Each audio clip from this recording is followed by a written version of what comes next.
Hey everybody, Star Saying here, and welcome to another episode of Facecam with Jen. I mentioned in the last episode that I do go through some social anxiety, and I do suffer a lot of times where I have anxiety. I have anxiety issues. I mean, I do, and some of it's from just trying to talk to strangers, to trying to get assignments done on time, anything remotely going wrong can trigger off me just having anxiety go through. And it's like how to explain anxiety? It's like every thought and everything just starts going quicker and quicker, and in such a fast pace that things could start spiraling out of control if there isn't a way to try to slow things down. I mean, that's what anxiety feels like to me. And I mean, a year ago, I wouldn't even be saying I suffer through anxiety. I have a lot of anxiety issues. But I've had anxiety problems for so long. I can't remember a time when I didn't have anxiety. Maybe it'd be a guess as to what point I didn't have anxiety. It'd just be a guess because A, my memory's pretty terrible, and B, it has been at least a decade going through anxiety issues. Maybe even more so. Like, I would not be able to pinpoint a time when the anxiety issues started. I have no clue. Just somewhere in school and somewhere in life, thoughts just started rapidly going faster.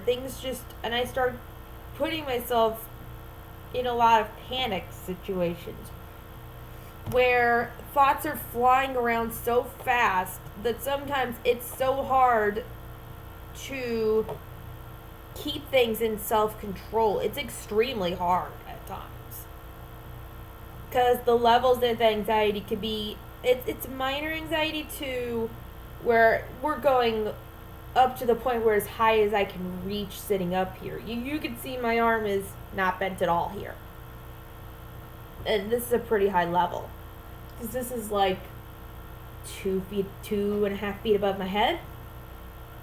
Extremely high. And people who don't suffer from anxiety on such a regular basis have no idea what that feels like. And I mean such a regular basis as in you can easily identify when you start going through anxiety.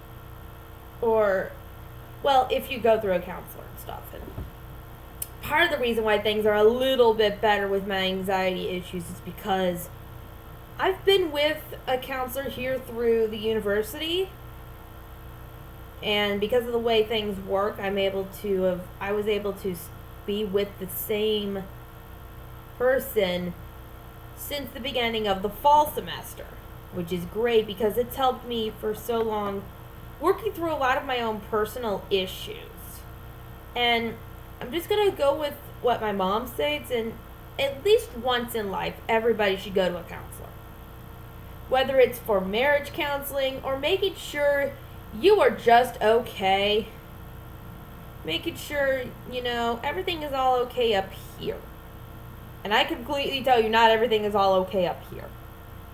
Because of my anxiety issues. Because I have sometimes such extreme paranoia.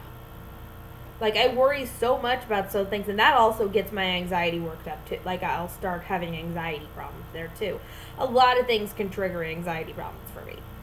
But you're probably wondering, it's like, Jen, you said that sometimes social issues and just talking to people bring up your anxiety problems. Well, usually it's when I'm talking to people I have no flipping clue who they are, total and complete strangers, a lot of the time, rack up a lot of issues.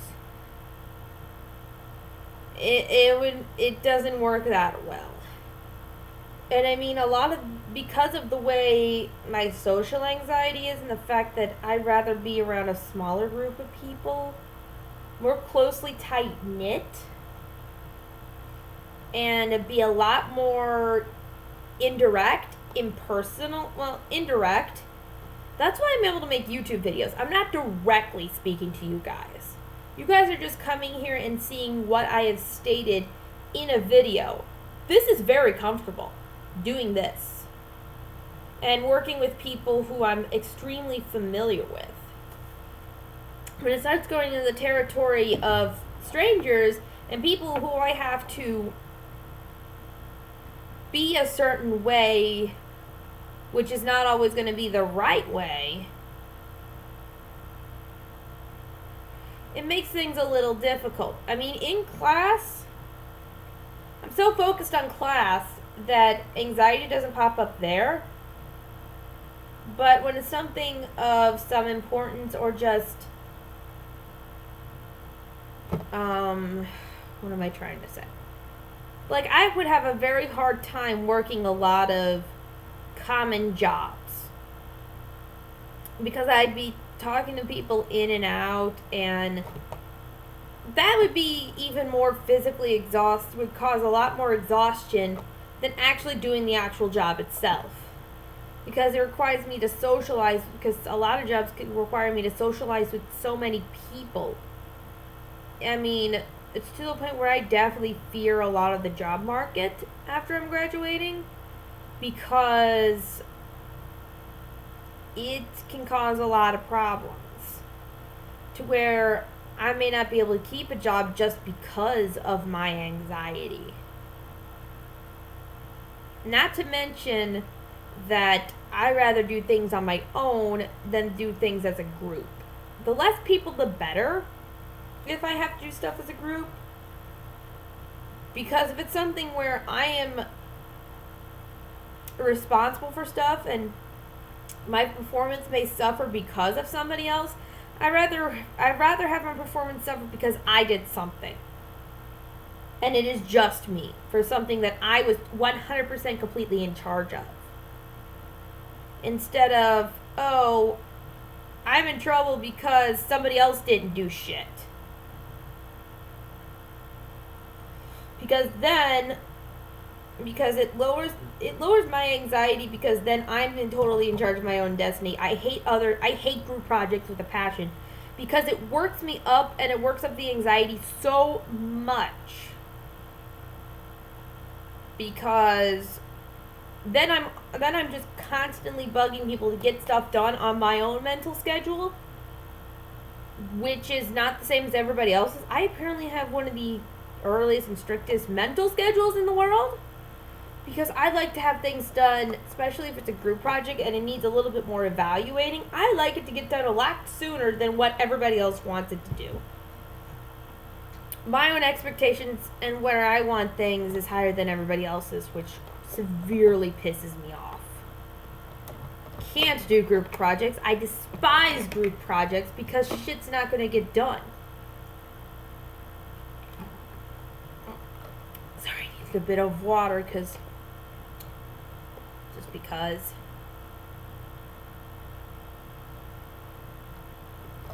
but anxiety is a real thing. And anxiety can be something that I easily snap into, but it gets extremely hard at times for me to kind of get myself out of anxiety, especially if I'm by myself, which most of the time I am just being in this room, and all I have is if I could find somebody on the internet to actually take my anxiety seriously enough to get me to calm down, which is hard.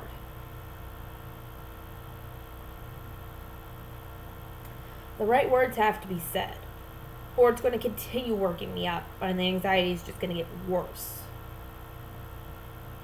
If you know somebody with anxiety, probably the best thing to do, just from somebody, or at least with my personal experience, I'm not a psychologist, I'm not in the field of psychology, as you know, is to probably, they're not going to be able to slow themselves down themselves. If you're trying to help somebody down, Speak a little slower. Speak very calm. Don't try to solve. Don't solve. Don't try to solve. Don't try to treat it as something you need to solve as a problem. Listen. Speak slowly. Make sure you understand their situation. Make sure you carry things in a way that shows that you care. Don't just... Because at this point, the mind could be, you either hit a mental brick wall. That is one form of it, but mine is more... Everything is mentally speeding through. And everything is just all over the place in my brain. And that's my brain stuff. Anyway, you need to take things one step at a time. You need to understand anxiety problems. Like a lot of things that go on with people mentally do not go away. It's a lifelong thing. It's a lifelong thing. It's not something that goes away a lot of mental health diagnosis. Just trying to find the right word to not make it sound negative. Mental health diagnosis, almost all of them never go away. They are lifelong struggles. And we really need to change our attitude on that. I mean, how long is it going to be before we see somebody else who we thought is all okay and does a good job of cheering people? When is it we need to change, or we're going to have more people like Robin Williams, who, well, he's great at cheering people up, great at making sure everybody else is okay, is almost silently suffering through something like depression. And he no longer, if there's not enough support, or eventually they want to just stop their mental suffering. It stuff like that can happen. It's legitimate, and it's not weak. When it's stuff like that, you've had to hold it together for so long that eventually, like glue, the adhesive wears away. And if there isn't any way to put on new glue, new adhesive, go back to latching onto it, it can end up like what Robin Williams did almost a year ago.